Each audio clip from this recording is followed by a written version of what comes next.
I think in terms of freedom of speech, things have never been worse. Pretty much the first question that everyone asks me, no matter where I go around the world, is what is happening in Britain in regard to free speech? There's only so much speech that they have the power to censor. And so I believe it's a deliberate feature of these hate speech laws and how they operate to go after high-profile targets in order to create this chilling effect for everyone else. If you take these combined concepts of hate speech and misinformation, you can ban anything.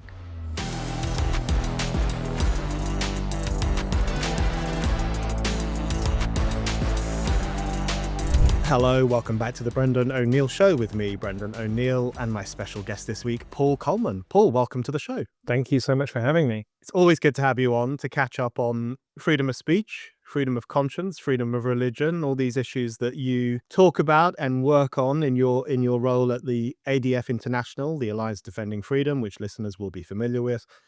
I feel there's a lot for us to talk about. But I want to kick off with a kind of broad question, which is how you see the state of freedom of speech at the moment in the UK, but I guess across Europe more broadly. It seems to me there's a lot of concern at the moment about freedom of speech. There's a lot of pushback against some of the censorious trends. A lot of people are asking questions about the clampdown on speech online, the arrest of people in Britain for saying things that are supposedly offensive. There does seem to be a healthier culture of criticism around censorship. I wonder if that's your feeling too, and if what kind of state you think freedom of speech is in right now. I think in terms of freedom of speech, things have never been worse in the sense that every day seems to set a new low in terms of where we're at in the law and in the culture on that issue. That's sort of the headline. We're all familiar with that. I think the potential positive news which you hint at is people are really starting to wake up to this. And, when you and I were first writing about these things many years ago, sometimes it felt like we were shouting into the void and we would say, hey, Europe's got a problem with free speech. And people would look at you and say, well, what do you mean? It's fine. We can say whatever we want. We could see some of the trends that's starting to unfold. And a lot of those have now materialized. And now I would say it's become a major global talking point. When I travel around to different parts of the world, it's one of the first things that people say to me. Normally when I say I'm from England, they'll ask some generic question, do I know the Queen back then? Or now the King, I suppose. But now, pretty much the first question that everyone asks me, no matter where I go around the world, is what is happening in Britain in regard to free speech? And so if we're optimists, we might think that we've really hit the absolute rock bottom, and maybe we're starting to see a pushback that will materialize not just in terms of people lamenting what has become of our society, but actually maybe this will materialize into some concrete changes and the pendulum will swing back. Yeah, I think there's definitely a growing consciousness of the problem, and that's the start to any solution, is people being aware of just how bad things have got. You're absolutely right. When you and I were talking about these issues years and years ago, it was often sometimes to small rooms of people, or sometimes people just couldn't believe some of the examples that we were citing in terms of especially hate speech, clampdowns in Europe, individual cases, things that you've written about for years and years, about people being arrested and in some cases even imprisoned for things they've said, ideas they've expressed. I mean, it's been going on for a long time. I guess it's good that people are finally paying attention to it. Um, I want to ask you about a case that is incredibly close to your heart, and in the week in which we are speaking, it is coming back to court again. This is the case of Päivi Räsänen, the former Finnish politician, and she's been hauled over the coals in the courts in Finland since 2019, I think, over a tweet that she wrote in which she expressed her deeply held Christian beliefs regarding marriage, sexuality, pride, and whether Christians should be involved in pride, gay pride, that is. Um, she stated her beliefs. She expressed them quite clearly. She posted an image of some text from the Bible to back up what she thinks is right and wrong in relation to this area.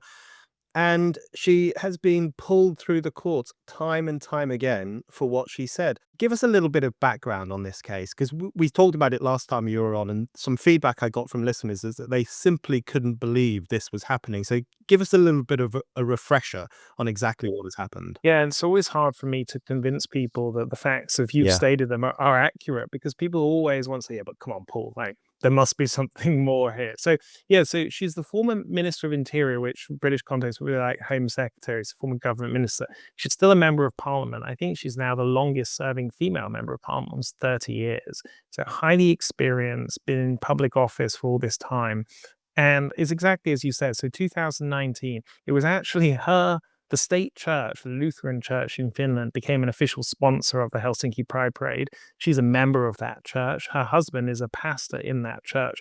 So it was sort of church on church in a sense. It was her criticizing her own church for what she considered to be a decision of the leadership of that church that was out of line with her understanding of the Bible. Um, and so she was investigated for that by the police. And then they essentially had this almost 3 decades worth of speech from public office to go through, and they dug out a booklet that she wrote in 2004, which was a sort of little church pamphlet on the Christian view of marriage and sexuality. And then they took literally like a minute of a 1-hour live radio debate that she did on national radio, and they made a criminal charge out of that. So they filed 3 criminal charges against her for hate speech. They also charged a bishop for hate speech for publishing this booklet in 2004. And I think one of the most significant facts that often gets lost in the case is that the law that she's being prosecuted under didn't come into force until 2011. And so she's being prosecuted essentially back in time, under a law that didn't exist at the time that she wrote this pamphlet. So we go to the district court and unanimous victory. That was 2022. I wrote about it at the time. We talked about it. It was essentially like a modern day heresy trial. And again, people don't really believe that. But I sat there in the court where a prosecutor was asking a member of parliament and a bishop about their interpretations of the Bible. So unanimous victory. In the Finnish legal system, the prosecutor can appeal not guilty verdicts, and that's what happened in this case. So it went to the Court of Appeal in 2023, another unanimous victory, 3-0, acquitted.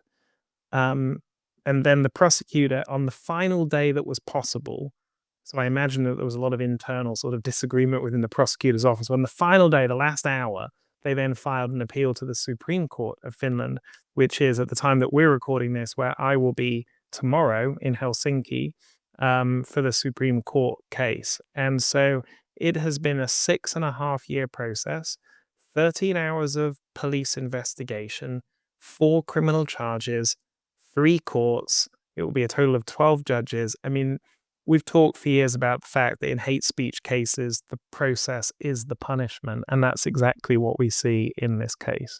I mean, as you've just laid it out there, it always sounds shocking to me. And I've heard you talk about this case quite a few times. I've read your writings on this case, but every time I hear about it, I'm still thinking, what the hell is going on in Finland? Because just to make it clear to listeners and viewers, we're talking about the expression of Christian belief. We're not talking, she didn't go onto the streets and harass gay people.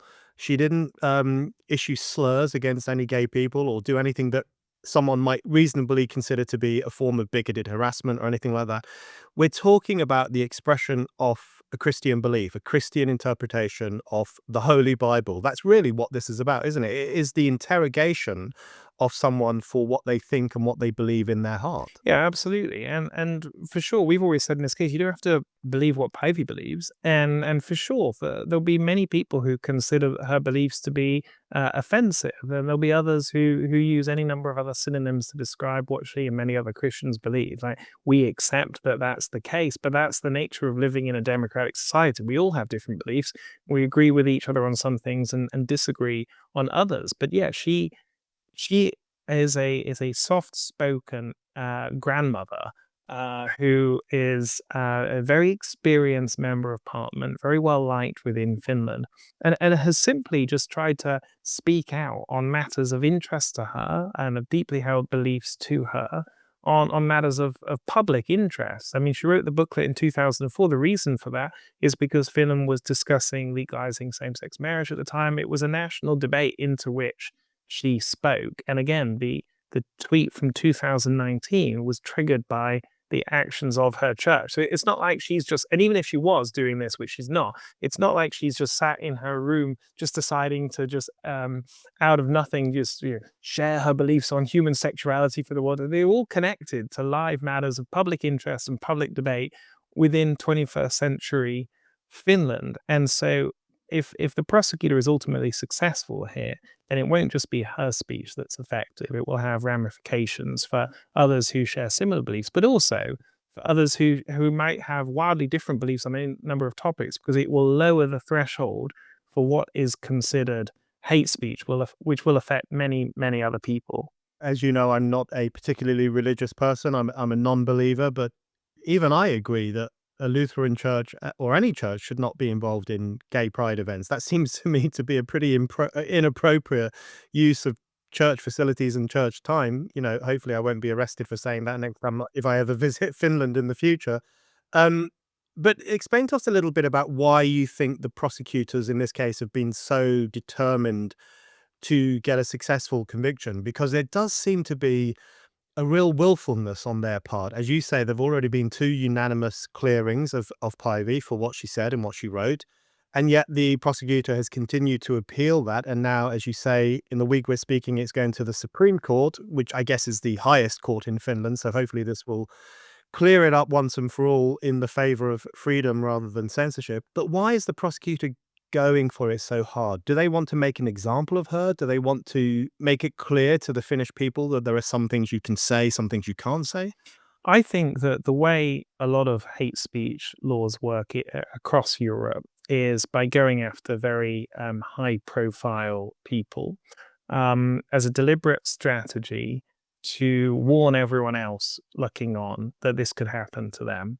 And so I think that the amount of speech that is produced each day, especially in the digital age, is clearly ungovernable and unmanageable, no matter how big our state becomes and no matter how zealously they pursue censorship. There's only so much speech that they have the power to censor.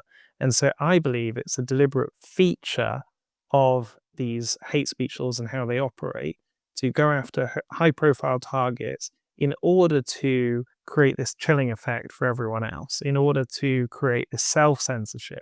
The average person then looks on and thinks, I don't want the police knocking at my door for things that I have tweeted or said, so I better just shut up, keep my mouth quiet, because what person is honestly, hand on heart, ready to go through a 6.5-year criminal trial over a tweet?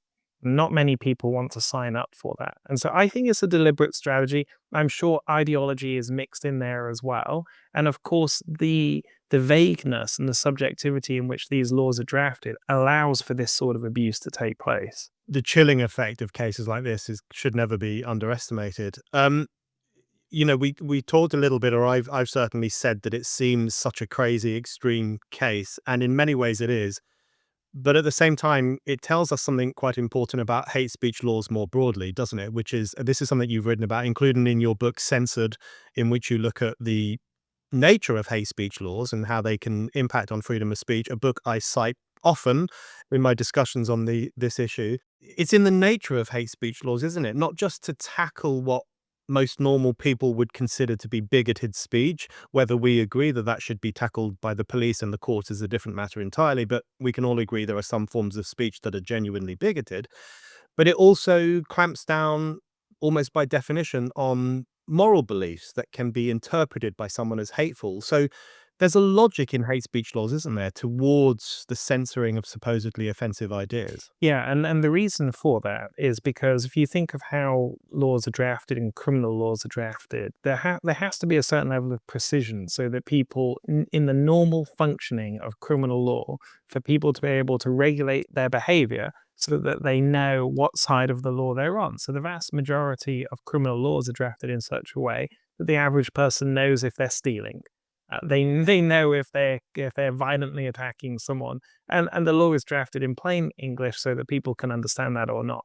The challenge with and the unique almost nature of hate speech laws is that they're drafted in such subjective terms, um, that ultimately it's going to come down to who's in power to determine whether such things are hateful or not, because hateful is an inherently subjective concept. It's not something like theft. I know I took this from you.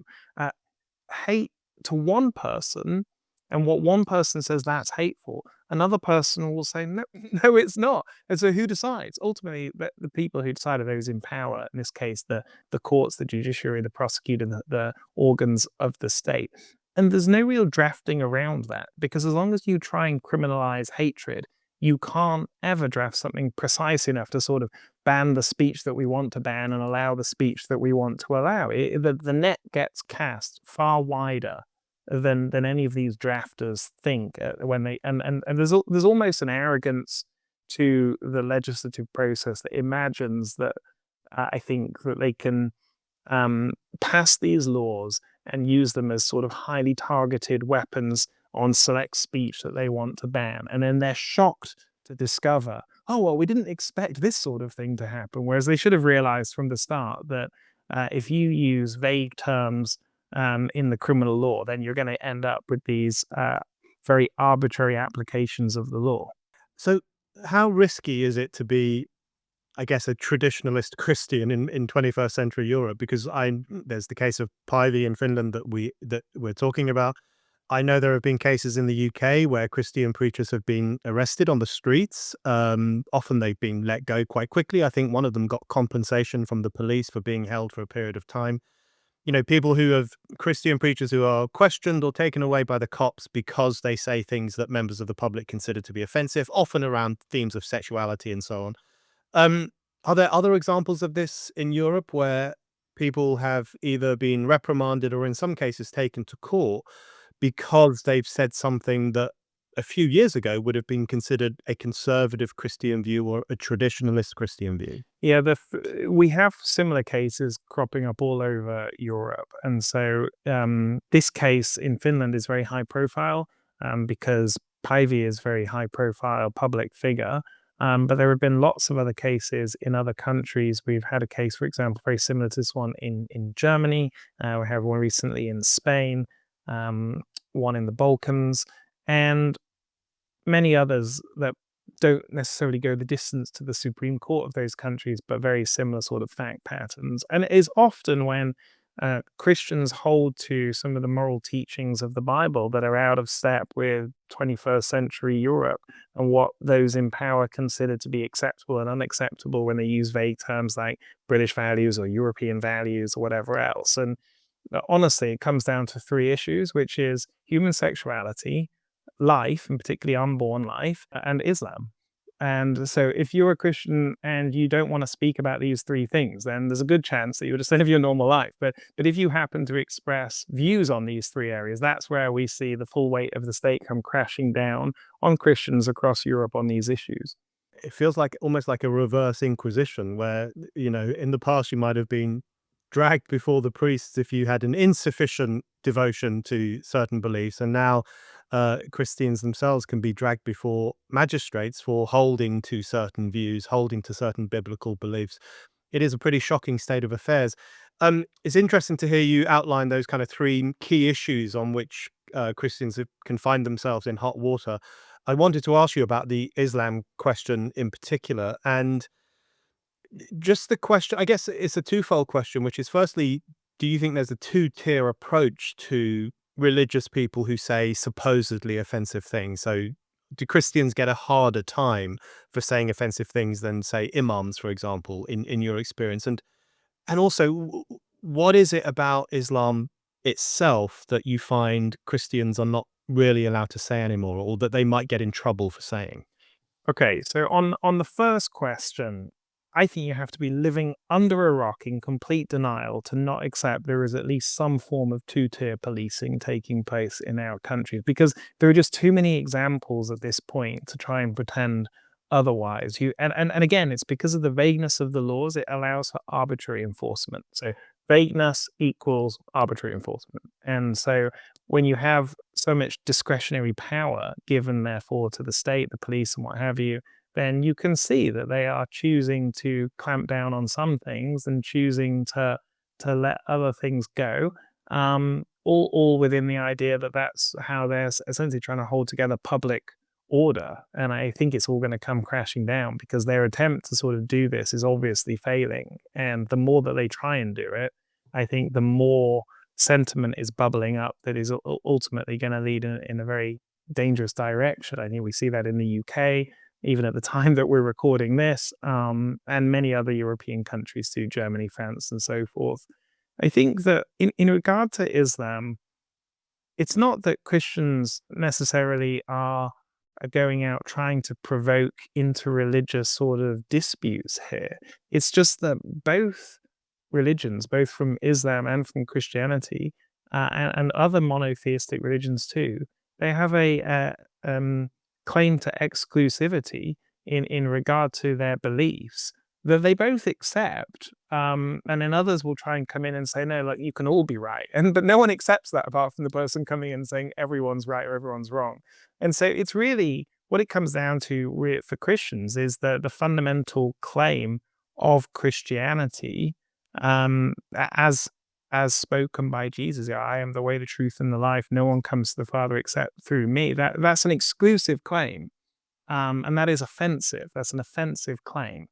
And so the way that the law is currently operating is to try and prevent public disorder by preventing Christians, particularly street preachers or others, from saying things that others will be therefore provoked by. And so in legal terms, it is sort of creating like this classic heckler's veto, which is the idea that because other people might react strongly to what you say, we're going to censor you from saying it. Not because of what you're saying, but because of the reaction of others. And so in the context that we're now in Europe, because others might consider some of these statements to be highly offensive, blasphemous, and might react very strongly against them, we will censor you to stop that from happening.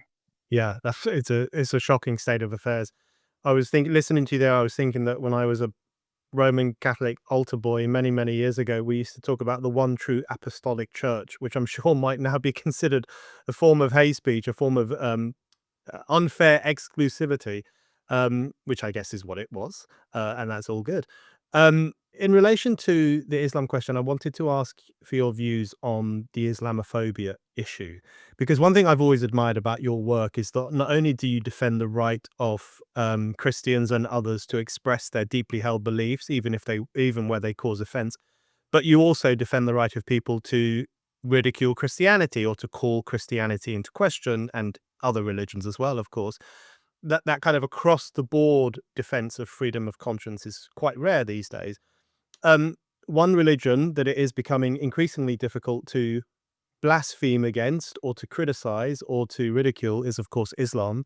We have this ongoing discussion in Britain about institutionalizing a new definition of Islamophobia, which many people fear would be incredibly stringent, would restrict our right to express certain views. How concerned are you in the British context and the European context about clampdowns on Islamophobia? What does that represent, do you think? It represents a modern 21st century version of historical blasphemy laws, but specifically tailored towards Islam. And this has been attempted for many, many years. And so there's been a movement at the United Nations for over 15 years that they call defamation of religion. And so defamation of religion was essentially repackaging blasphemy. And it was unsuccessful to a degree, but they really tried to push forward this idea that defaming religion is so offensive and so insulting that, yes, of course, we can have free speech, but we can't have that.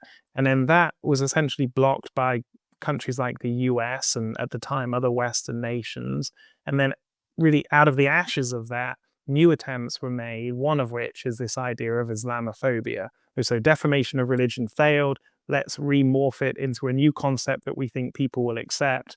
Phobia seems to be something that is accepted by the public, so we'll go for Islamophobia. But again, it is essentially just a repackaged form of a blasphemy law, and we see how these play out in the Islamic world. Like, we have a case right now at the Nigerian Supreme Court involving a Sufi Muslim musician who is on death row for blasphemy for a private WhatsApp message of some song lyrics. And we had the initial hearing just a couple of weeks ago.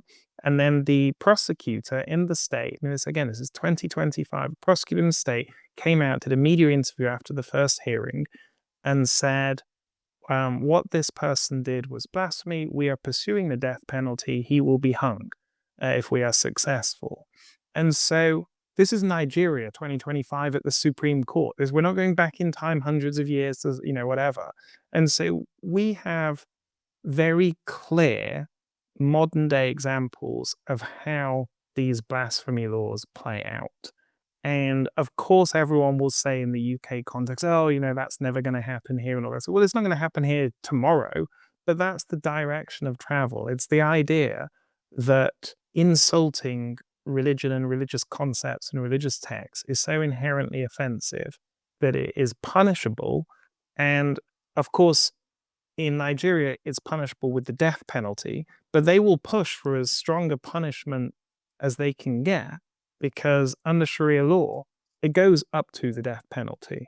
And so I'm not saying that's going to happen in Britain, but it gives you an idea of the direction of travel that we're heading in here. I think it's exceptionally dangerous. Yeah, I think, the point I always think is that, of course, it's true that no one is going to be put to death in Britain anytime soon for criticizing Islam, but these things are on the same spectrum. If you punish someone in the UK, whether by sacking them from their job or banning them from the internet or suspending them from sport for a few months, which happened to a famous British gymnast for making fun of Islam, you're punishing them for criticizing that religion. And then in other countries, the punishment is more extreme, but it's the same logic, which is that criticizing this religion is so scandalous and horrific that you deserve some form of punishment for doing it.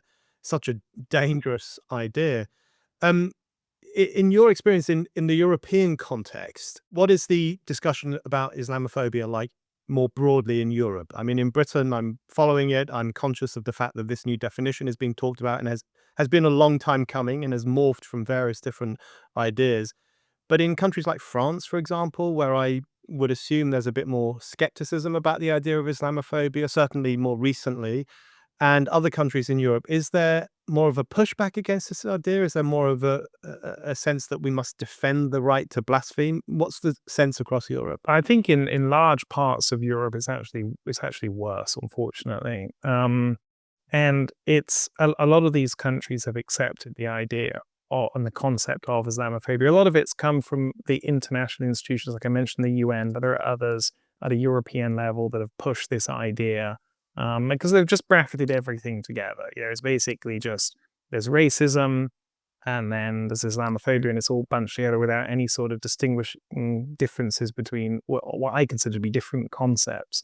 And so what we're seeing in the UK, we see in many other European countries playing out as well. And it's all underpinned by the European Court of Human Rights, which has, over the last few years, essentially gone in a direction that is very happy to uphold prosecutions of people who are insulting towards general religious concepts. And so there was a case in Austria a number of years ago, ES versus Austria, that went to the European Court of Human Rights, where a woman was giving a lecture in a private setting on historical Islam and made comments that people found to be offensive towards the Islamic prophet Muhammad, and she was prosecuted under Austrian law. And then she appealed that case and said that she has a right to freedom of expression under the European Convention on Human Rights. And the case went all the way up to Strasbourg, to the European Court of Human Rights, where the court upheld her prosecution and held that she did not have the right to criticize the Prophet Muhammad. And so that serves as the ultimate backstop, the legal backstop to these protections. And if the European court is not upholding the right to freedom of expression within a European context, then you can see how these different European countries are going to continue moving in that direction. Yeah, that I remember that case. It's one of the reasons I'm incredibly skeptical about human rights legislation, and I much prefer national democratic legislation that clearly lays out people's right to freedom of expression. Um, okay, I want to ask you about the European Union's Digital Services Act, um, which sounds scary. You recently wrote a public letter, which I signed and many other people signed, raising concerns about this act and the impact that it will have on freedom of speech, not only in Europe, but potentially across the world. And this is essentially an act that will put pressure. I say pressure. It will essentially force large social media sites and search engines, ones that have substantial numbers of users, to moderate content, to look out for hateful content. And it sounds pretty worrying. So give us a sense of what this act will do and why you're concerned about it. I think we can talk about it in relation to Pivey's case, and we can just extrapolate what's happening with Pivey and then imagine this playing out on a continental or in fact global scale. So she is in court because of a tweet, and a tweet that's deemed hateful by a single prosecutor, essentially, and the prosecutor's office in one country. Now, what the Digital Services Act is essentially doing is trying to harmonize across the whole of the European Union attitudes and laws in regard to concepts like hate speech and misinformation, but doesn't actually define these concepts in the act itself. So what it says is that unlawful content is what the European Union says is unlawful content, or what any member of the European Union says is unlawful content. So if you think about it, this creates like a lowest common denominator of censorship across the entire bloc, because what's considered hateful in one jurisdiction under the DSA will then be considered hateful everywhere. And this pressure that they then put on the tech companies to censor as a result will then extend beyond Europe, because otherwise these tech companies are going to be constantly trying to geo-block individual phrases, individual tweets, individual replies, whatever. And that's very technically challenging to do, very expensive. And it will obviously be easy for these for-profit companies to essentially do takedown orders globally, if that's what it comes to. The tech companies, the pressure that we talk about, if we just think about this for a second, if they don't censor speech, then they will be threatened with fines up to 6% of global revenue, which is billions and billions and billions of dollars. If they censor too much speech, there's no penalty or punishment for that. So they're only incentivized in one direction. And so we can have a situation like Pivey's tweet is still available on X now. Anyone could go back 6.5 years and find it.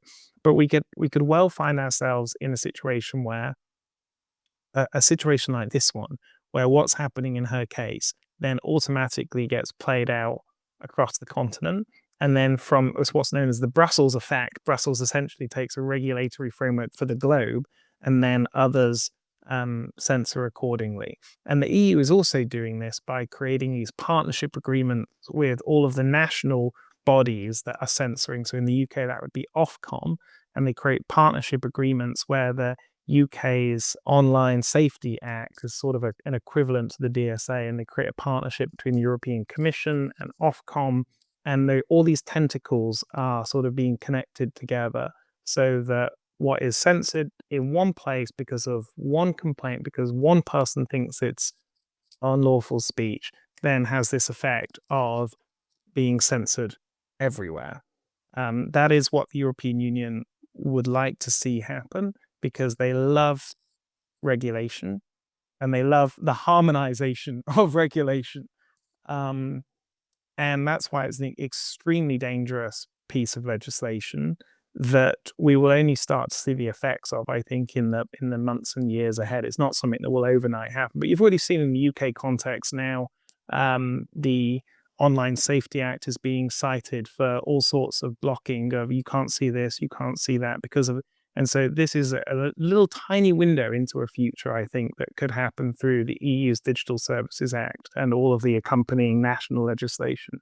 Yeah, it's bad enough that people in Europe have to live under the EU's tyranny without people around the world also having to live under it as well. It's an extraordinary act, and you've written about it brilliantly in various places. And I wondered, what's the potential for, I guess, global tension over this act? Because I know that the US ambassador to the European Union has raised concerns about American citizens potentially being censored online, which is an outrage against the First Amendment and completely would undercut the constitutional rights of American web users. Is it going to be another situation where we all remember JD Vance coming to Europe and giving us a telling off for our abandonment of freedom of speech, which I quite enjoyed, I must say? Is there scope for more tension like that, America versus Europe, which I guess could bleed over into even trade tensions or political tensions, certainly diplomatic tensions, because America has made it clear quite a few times that it doesn't want to live under the kind of censorious restrictions that we sadly have in parts of Europe? Yeah, I think that we could well just be seeing the start of that tension. Because if you think in the build up to the last US election, Elon Musk sought to host a conversation with presidential candidate at the time, Donald Trump. And he was going to host it on X. And you might recall that then European Commissioner Thierry Breton wrote this scathing letter wagging his finger at Elon Musk and Donald Trump and warning them both to not violate the terms of the Digital Services Act. And so you have this extraordinary situation where a European bureaucrat, remember Thierry Breton is not voted in by the people, he is an appointed bureaucrat, is feeling empowered to write to a future president of the US and one of the world's richest people who owns the platform, warning them not to break one of his European laws. And this was before Trump came into office. This was, a year or so ago, I think now. It was a warning signal that we are going to go after your speech, your people, your platforms, your political leaders. And it was a huge mistake by Thierry Breton. He was fired shortly thereafter. But I think Americans of every political side of the spectrum were outraged that an unknown European bureaucrat thought that they could tell Americans what they could and couldn't say on American platforms about American politics. And so I think that, well, of course, we don't know what's going to happen, but it wouldn't surprise me if the tensions that have already started to rise up only continue. And if the European Union is insistent on going after these American platforms and trying to censor American political speech on American platforms, then I think that we're only just going to see the beginning of these tensions. And I think, if I may say, that many people thought Kamala Harris would be elected. And the Biden administration was very much part of this digital architecture that we see happening in the UK, in Canada, in the EU, and then under the Biden administration in the US as well. So essentially there was this total Western conglomerate. Everyone was agreed, we're going to regulate the digital public square. And the US has broken away from that consensus. And it's going to lead to some pretty strong, I think, geopolitical battles in the months ahead as this plays out. But they never expected that to happen. They thought the US was going to be an ally in all of this. And all of a sudden they found themselves facing opposition that they thought that they were going to have as support. What's the motivation behind this new empire of censorship, this kind of Digital Services Act? What, they say it's about hate and misinformation.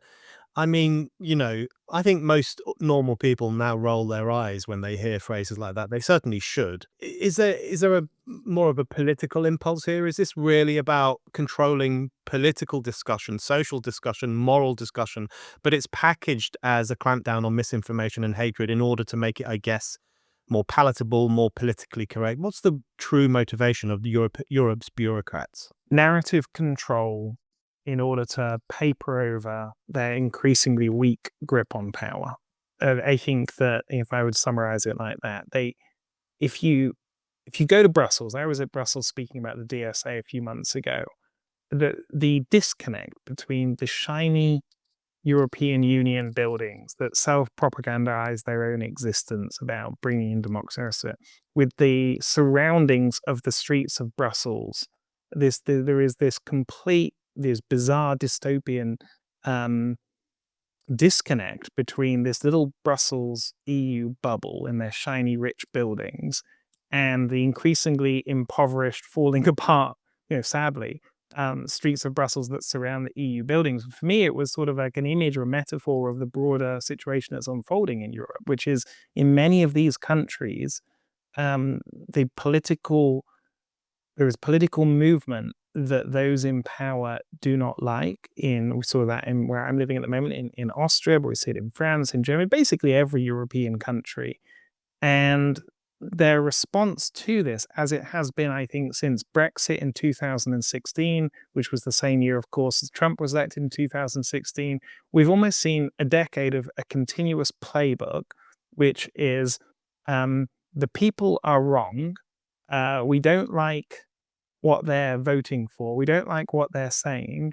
And so we need to censor the people to save democracy. And they say that without any sense of irony. But as we all know from history, from reading any period of history, it never works. Eventually, the playbook that we can censor our way out of this, it collapses. And I'm sure that's what we'll see in our times as well. But the more they try and push down public sentiment, the more that they try and censor their way out of it, the more they try and hold on to narrative control, I think the more reactive it's going to be. Yeah, killing democracy to save it. That's essentially been the rallying cry of the European Union for quite some time. What do you think when you hear the word misinformation? I must say that every time I hear it now, I just almost laugh because it never really means we all know what misinformation is. We know it's a real thing. It does actually exist. A lot of it actually comes from people in power, especially European bureaucracy. They're very good at spinning things in a quite dishonest way. But what is meant when governments, not only in Europe but elsewhere, when they say they want to clamp down on misinformation, what are they really getting at there? Is that again about information control It fundamentally? is. It's a phrase that almost was cut out of clean cloth in the wake of Trump won and Brexit. Yeah. And so, Yeah. and you can, any number of things prove this, whether you do a simple search for references to it in the media and you see this exponential growth, or even the passage of laws pre-2016 and post-2016. I don't have the exact data to hand, but I think it was something like before 2016, there were about a dozen misinformation laws in the world. Since 2016 alone, another 92 were passed. And so the term just exploded. And so what happened in 2016? Two votes, either side of the Atlantic, that all of the political elite said wouldn't happen, that all of the talking heads said wouldn't happen, and yet they happened. And so there was this realization, I think, that there were large numbers of people who were voting, quote, the wrong way, or who were thinking the wrong things. And misinformation was introduced in the wake of that, and then COVID accelerated the process. So COVID would then acted as a catalyst for the concept of misinformation and sped up the laws that were being passed to outlaw it. I think the reason that it came along when it did, it's because if you think about it, as I've been doing over the last couple of years, if you take these combined concepts of hate speech and misinformation, so one is talking about essentially mean things that people say that we don't like because they're insulting or offensive. And the other is talking about wrong things that people say because it's the incorrect facts or whatever. If you take these two concepts together, you can ban anything under one or both of them. And so they now come as a package deal. And you see all of the leaders, Ursula von der Leyen, all the speeches at the World Economic Forum. You saw Kamala Harris talking about it. You see Justice Moraes talking about it in Brazil. Different continents, different people, but they're essentially saying the same thing over and over again: hate speech and misinformation, hate speech and misinformation. And I think these are just two perfectly vague, subjective terms that cover all speech in order to introduce that you can cover everything. That's very well put and a pretty scary prospect as well, now that I think about it like that. Okay, Paul, my final question for you. There's been some optimism in this discussion. You talk about the kind of growing awareness that censorship is a problem.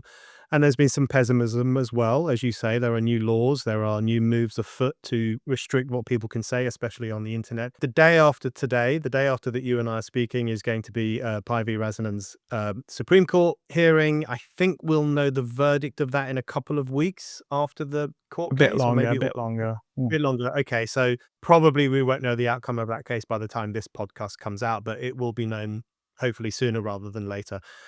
How optimistic are you that she will win again, and then that will be the end of it? And more to the point, how important do you think this case is, not only for Finland, I guess, but for Europe? I mean, it's important for the whole continent, isn't it, that a woman is not punished for expressing her heartfelt religious beliefs? Yeah, I think the implications of the case are huge and they do extend far beyond Finland. It's extremely rare for a case like this to reach the highest court in a country where it's literally the Bible on trial. That's what all the local media here in Finland say. I sat through multiple days of court hearings where the Bible was literally being analyzed by in cross-examination. And so it is an important victory in terms of protecting freedom of speech and religion in Finland. But the way that the European legal systems work in this globalized world is everyone's looking on and everyone's sort of moving over precedents from one place to another, not necessarily in a formal sense, but there's certainly patterns that we see play out across the continent and across the West. And so the case will set an important benchmark one way or another. And I'm confident that we will see victory in this case, because even as bad as things have got, there's no precedent that I can look to and point to across the continent that would suggest that deeply held religious beliefs, even if some consider them offensive, could be criminalized in the way that they're going after Päivi here in Finland. And so what that means is if we were to lose in this case, it would set a new low for the continent. Right? There's not an equivalent to this right now. So this would set a new benchmark in a negative way. So it's a massive case, massively high stakes. Ultimately, we have to get to a place in the continent where cases like this don't arise in the first place. And that means that the ultimate victory will extend far beyond what happens in this case. It has to be a sea change on the continent back in favor of freedom of speech. And we're obviously a long way from that right now, but that's the direction of travel that we have to go in. I think that in the UK, there is potentially a chance that that might happen politically, but it wouldn't be a question of a little amendment here or a little amendment there. We would need some wholesale reform of our laws, introducing some form of free speech bill that looks at the entire suite of legislation that we have enacted since Tony Blair onwards, and we'd have to look at the whole thing. I think there's increasing appetite for that, but obviously it's going to be an uphill battle. Paul, thank you very much.